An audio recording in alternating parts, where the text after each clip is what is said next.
All right, number one here, using these arpeggios and some scales at the same time, get you more familiar with the going up and down the fretboard in different ways. Take your time with it. There's no need to play this at any specific speed. It's really just taking things you have learned and, well, just playing it. So I'm just going to go through nice and slow here.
Oh, I forgot how I did the ending.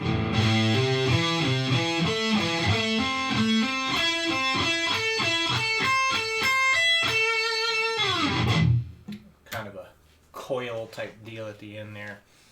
And then for the blank one, I'd like you to take everything and put it in the key of G, also known as the key of E minor. So, something to keep in mind here. Just go in the same order. So you're starting with basically position 6 in the key of C major. So you'll do the same thing here. So you start with your E minor stuff and then go from there. So remember to keep all the notes in key. I'll tell you this, because I already have the key signature set up, that's what this sharp sign is. That one sharp tells you we're in the key of G, and if you see any sharp symbols, flat symbols, or natural symbols that pop up in the actual notation itself, you've put in a wrong note. So if you put in the right notes, you should see absolutely no sharp symbols or flat symbols of any kind.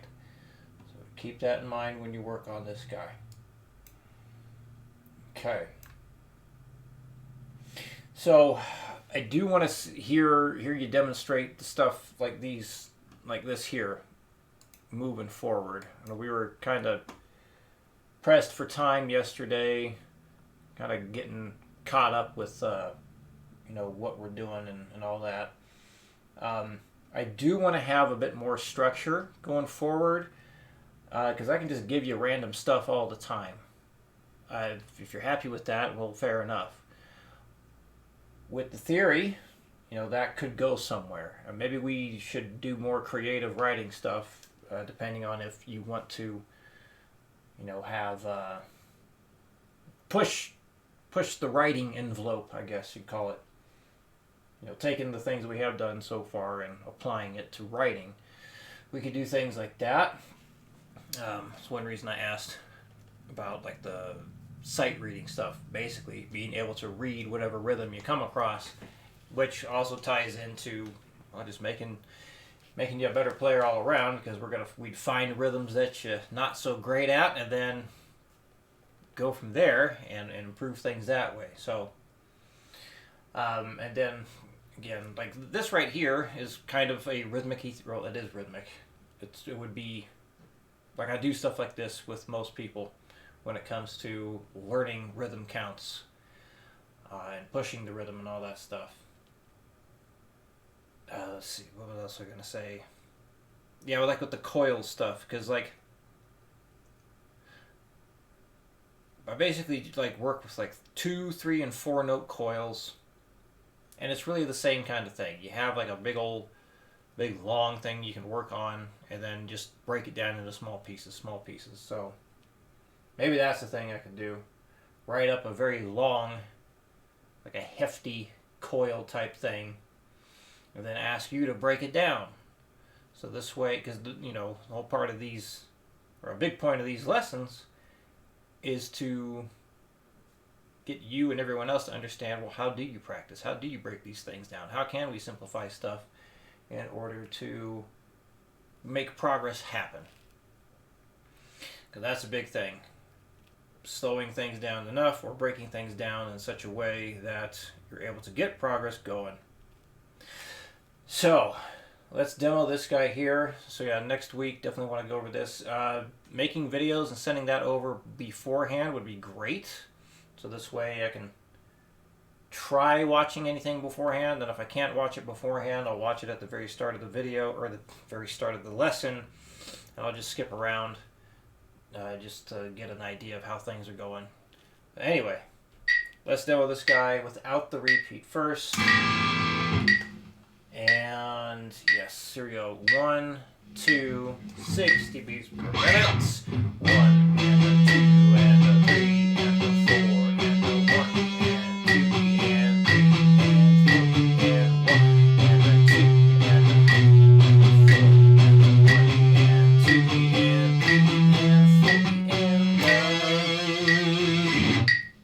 1 and a 2 and a 4 and 2 and 3 and 4 and 120.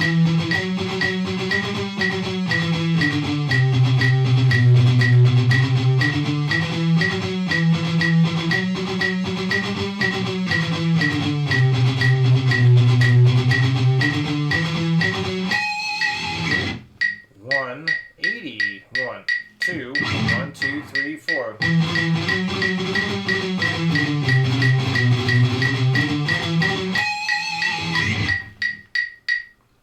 Let's play it twice through now, because why not? Got to demo that too, right? Sometimes I demo the repeats. 1, 2, 1, 2, 3, 4.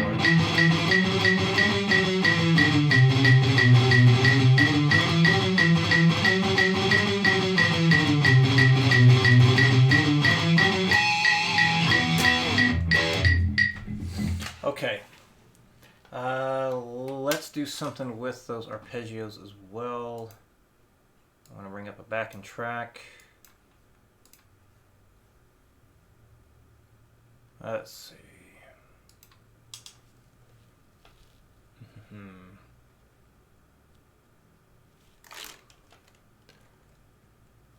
Wait. Yes, that's the channel I want.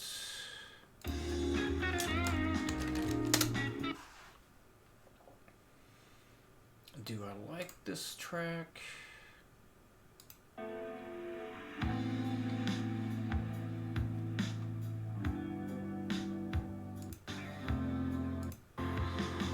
Yeah, that's a good one.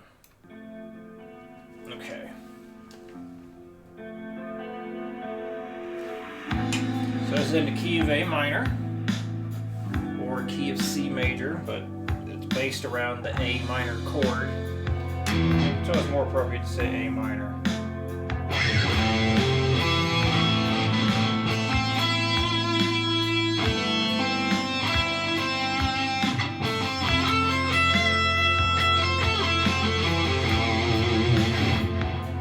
So just playing around with those arpeggios is a great thing, or a great way to get used to them.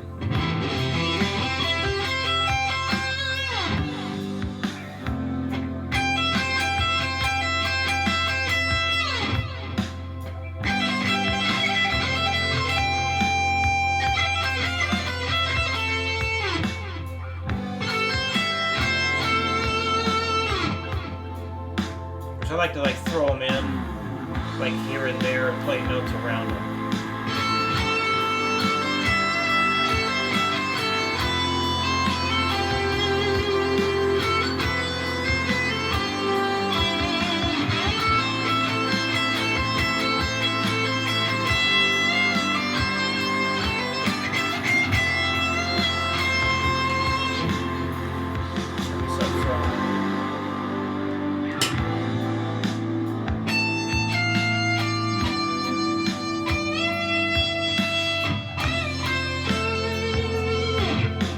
using like an E minor, no, a D minor arpeggio there, based off of that chord shape.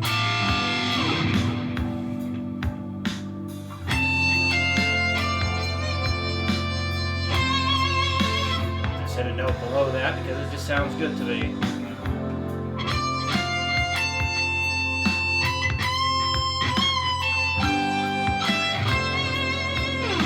So like right there, I just threw in another arpeggio, one of the triads.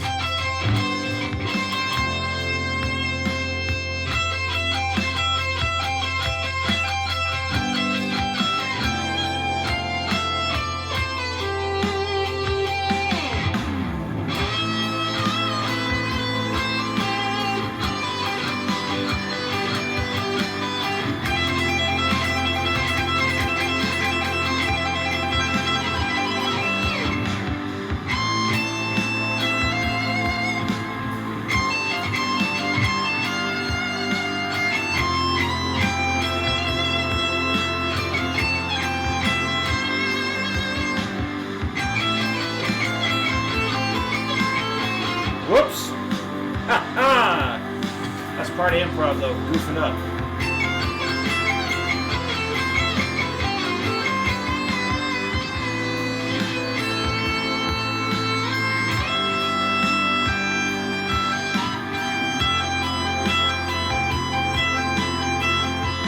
Tapping out an E minor arpeggio right there.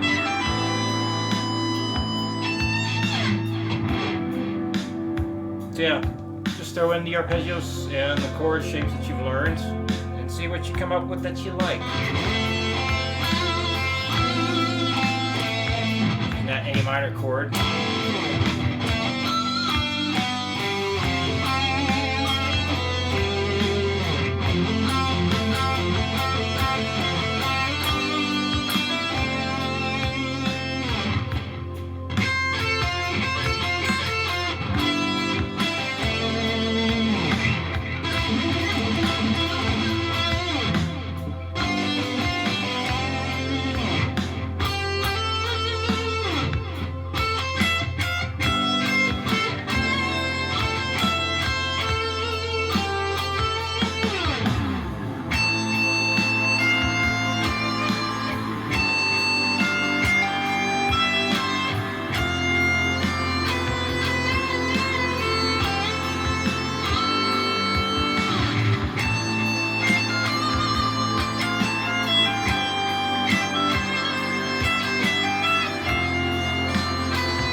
Alright, hopefully that gets the point across.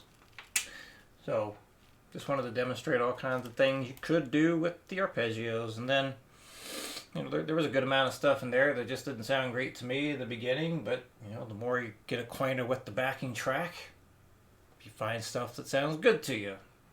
When you find things that sound good to you, do it again and again. This way, it becomes more subconscious, and then you can basically just go to things that you like, little licks and whatnot, without too much struggle anymore, because you know it sounds good to you. That's basically what most guitar solos are anyway. People have their big fat collection of licks they just pull out of the hat, like, I'm going to do this one, do that one, do this one, that one. So hopefully that gives you some ideas. If you got any questions, please let me know. I will see you again next week.